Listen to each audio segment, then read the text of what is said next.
bienvenidos al canal. ¿Y ustedes de qué piensan que vamos a hablar hoy? ¿De Baluna y Camilo? No, todo relajo. Vamos a tocar un tema bien interesante. Hoy nos toca hablar de un gran pensador y filósofo musulmán que va a vivir en el área sur de España, en esta área donde estuvo Córdoba, que es culturalmente rica, sobre todo por la gente que practica la religión del Islam. Este señor le va a dar a la filosofía occidental un buen ángulo porque va a seguir tratando de unir las enseñanzas aristotélicas al mundo de la religión. Lo mismo que hizo San Agustín, lo mismo que trataba de hacer San Anselmo, pero este señor lo va a hacer con la religión del Islam. Hoy presentamos al gran Averroes.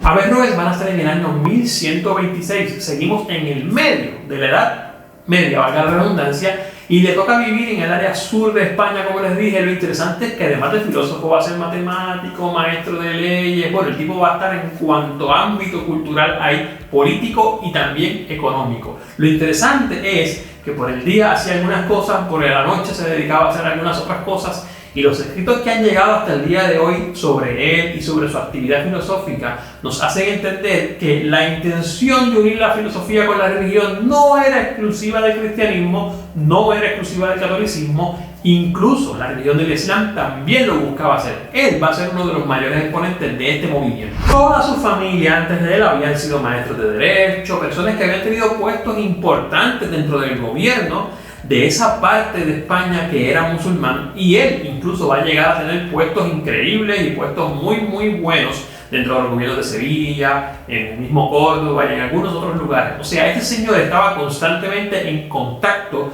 con gente que tenía un alto grado cultural, un alto grado académico, educativo, y que sabían lo que estaba pasando. Muchas ideas corriendo en el ambiente. Él va a ser una de las personas que va a incorporar esas ideas y va a tratar de expandirlas con el fin de lo que le dije, unir la religión con la filosofía. Y al igual que lo estaban haciendo muchos pensadores desde el cristianismo, este señor Averroes, adivinen a qué filósofo va a tomar como principio para esa encomienda de unir las dos cosas. Al mejor filósofo que va a tener Grecia, vuelvo y digo, muchos dirán que sí, muchos dirán que no, no estamos en ese debate ahora mismo, el señor Aristóteles, porque había sido Aristóteles el que había propuesto una teoría o una idea, una filosofía en cuanto a cómo el ser humano conoce y cuál es esa relación del conocimiento con el ser humano que se podría dividir en mente y cuerpo. Todo eso es un enredo que lo vamos a explicar ahora. Por ahí les dejo la clase de Aristóteles, la pueden ir a buscar también, muy interesante, pero nos vamos a concentrar en algo que sucedió casi 1100 años después de Aristóteles, ¿ok? Su libro más importante es Los Comentarios de Aristóteles, precisamente un libro en el cual él comentaba la obra aristotélica, y esto es adrede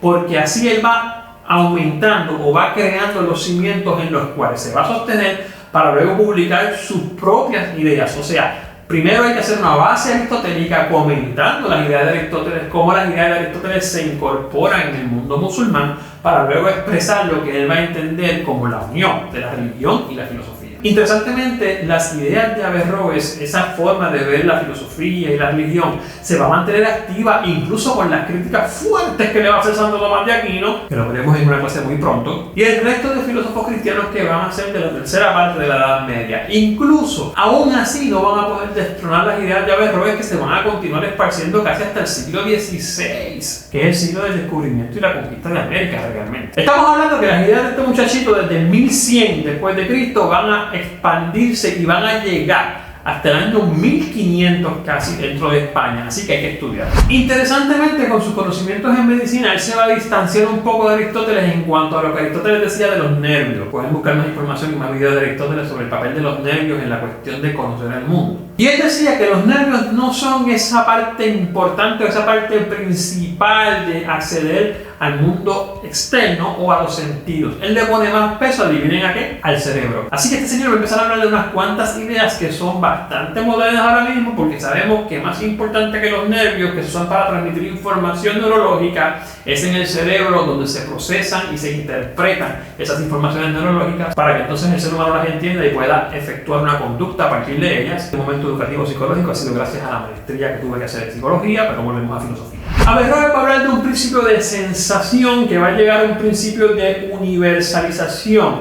Básicamente lo que está diciendo es que la verdad de las cosas, a diferencia de como decía Platón y como decía Aristóteles y como decían algunos otros filósofos de la época, la verdad de las cosas se puede alcanzar desde el mismo cuerpo y la misma alma porque ambas están en el mismo reino. Recuerden que la intención de este señor era hablar o mencionar o explicar la religión junto con la filosofía. Muchas veces y muchas personas distanciaban la religión de la filosofía porque la filosofía explicaba cómo conocer o cómo dar con la verdad de un mundo que se iba por una vía, y la religión hablaba mucho de que esa vía terminaba en el camino de Dios, en el camino de los dioses, depende de la religión que lo estuviera hablando. O sea, la filosofía involucraba más un proceso humano, la religión siempre va a dar la verdad última en un proceso divino. Sin embargo, Averroes decía, no, la verdad de las cosas están aquí mismo y las podemos alcanzar. Él básicamente hablaba de un proceso de 3 pasos: sentir, imaginar y finalmente captar. Sentir por los sentidos, obviamente, los 5 sentidos que tenemos todos como seres humanos. Imaginar era cómo nosotros interpretamos o cómo nosotros percibimos esas cosas y la unión que hacemos de eso con los conocimientos previos que hayamos tenido. O sea, imaginamos ese fenómeno como debería ser. Captar es poder entender la universalización, si podemos llamarlo así, de ese fenómeno. O sea, la verdad última. Todas esas cosas, todos esos procesos se podían hacer en esta vida sin necesidad de apartarse de la religión. ¿Ven por dónde va yendo la cosa? Él va a decir que es el intelecto o el entendimiento lo que proporciona la posibilidad de yo entender la universalidad de esas cosas. O sea, ese es el entendimiento. Platón lo llamará la razón quizás, pero a diferencia de Platón, él va a decir que ese entendimiento se puede hacer sin salirse de la religión, porque obviamente él va a decir que quien nos da la capacidad, o eso que nos da la capacidad de tener un entendimiento de lo universal, un entendimiento último de las cosas, es precisamente Dios. Averroes va a distinguir entre 2 tipos de sujeto básicamente. El sujeto de las cosas materiales o el sujeto material es el sujeto que accede al conocimiento o a ese primer conocimiento a través de los sentidos, como hemos dicho ya. O sea, es el sujeto que tiene esa primera experiencia. Y el sujeto inteligible, el sujeto que puede apreciar esa primera percepción, esa primera experiencia y unirlo a otros conocimientos para crear una verdad universal. Una verdad que va a ser la misma para todos los sujetos que lleguen a esa misma verdad. Eso es un poco más enredado, eso tiene que ver mucho con los 2 tipos de sujetos que va a plantear el señor Immanuel Kant. Ven cómo Immanuel Kant sigue saliendo en todos los videos y no es por menos. Immanuel Kant es uno de los filósofos más importantes de la modernidad. Si usted me pregunta a mí, el más importante de la modernidad. Porque es que él tiene que hacer esa distinción, porque él sabe que hay 2 sujetos diferentes. Unos que nunca llegan a saber la verdad de las cosas completamente y unos que a través de un proceso de universalización pueden llegar a saber la verdad completa de las cosas. Averroes va a decir que la religión te va a llevar eventualmente a la integración o al conocimiento de esas cosas universalmente ciertas. En otras palabras, la religión te va a llevar por una vía, quizás la filosofía te lleve por otro, pero al final vas a conocer la misma verdad. La intención de Averroes, una vez más, era no separar esos caminos, sino que unirlos en un mismo destino común. Muy interesantemente, una de sus citas más famosas dice que la existencia de la religión es necesaria para integrar al filósofo en la sociedad civil. O sea, esa religión, sea una construcción social, sea una construcción de lo divino, sea porque viene por el mandato de arriba, no importa. Esa religión es parte de una sociedad y el filósofo, para integrarse en esa sociedad, necesita, para bien o para mal, de la religión. A pesar de que sus doctrinas fueron condenadas por muchos obispos de la Iglesia Católica, y muchas veces la Iglesia Católica las condenaba porque era un musulmán hablando de filosofía y religión. Esta gente dirá en este momento, ya tenemos suficiente nosotros como cristianos y religiosos y filósofos como para buscar entonces debates de otros pueblos, de otras religiones. Algunas de las tesis más importantes que encontramos en los trabajos de Averroes es que, por ejemplo, el mundo es eterno, el intelecto es parte de todos los seres humanos, el alma está dividida en 2, una que muere, una que sigue en el orden divino. Muy interesante esa parte, sobre todo en el aspecto religioso. Cuando los hombres, los seres humanos, comienzan a sentir esas imágenes, esos sentidos, esa experiencia se transmite a ese intelecto pasivo. De ahí, como esa experiencia ya trae de por sí la capacidad de convertirse en un conocimiento universal, pues cuando pasa al intelecto activo, ahí se configuran y se da entonces con esa verdad más grande. O sea, pasa a través de los sentidos, se une con una verdad que ya tiene el objeto como tal, pero soy yo dentro de mi intelecto activo el que crea el conocimiento de lo que ese objeto quiere ser para mí. Quizás esto suena enredado en este momento, estamos en el año 1100, quizás el único que había hablado fuertemente de esto era Aristóteles y no todo el mundo lo entiende, y después va a venir Kant, que casi tampoco nadie lo entiende. Pero vayan viendo la idea detrás de todo esto. Es que el objeto tiene una verdad en sí, pero que yo nunca voy a poder llegar a conocer en totalidad si no entiendo que dentro de mí hay dos capacidades de entender esa verdad.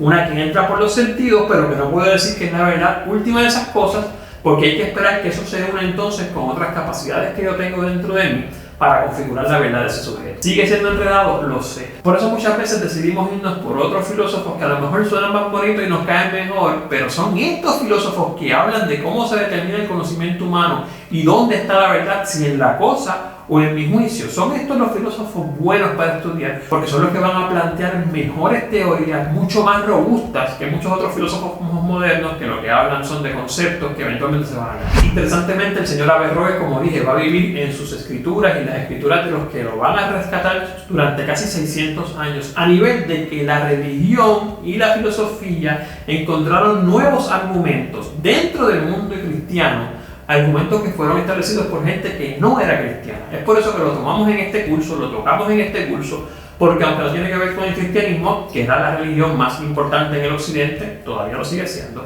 sí es un filósofo que hizo aportes que luego el cristianismo va a traer hacia él mismo, dejando unas cosas por el lado, algunas cosas por otro. Si te ha gustado el video, te pido que le des like y que te suscribas y comentes algunas otras cositas, porque eso nos ayuda mucho. Recuerden que así funciona el algoritmo de YouTube. Me puedes buscar en la plataforma de Instagram por Profesor León y en el Facebook por Profesor León. Estamos subiendo mucho contenido, sobre todo en esta cuarentena que estamos viviendo encerrados en nuestras casas. Así los amigos tuyos y las personas que se relacionan contigo en las redes pueden ver lo que tú estás viendo y quién sabe, a lo mejor le interesa tanto o más que a ti. Así que cuento con tu ayuda para eso. En los próximos videos vamos a hablar de uno de esos filósofos cristianos que todavía hoy día se sigue leyendo y mucho. Yo diría que mucho más que San Agustín. Y vamos a presentar al gran Santo Tomás de Aquino, que dio buenas fuentes y argumentos que van a ser claves para entender la filosofía del medievo y eventualmente la filosofía que va a responder desde la Edad Moderna. Hasta entonces, nos vemos.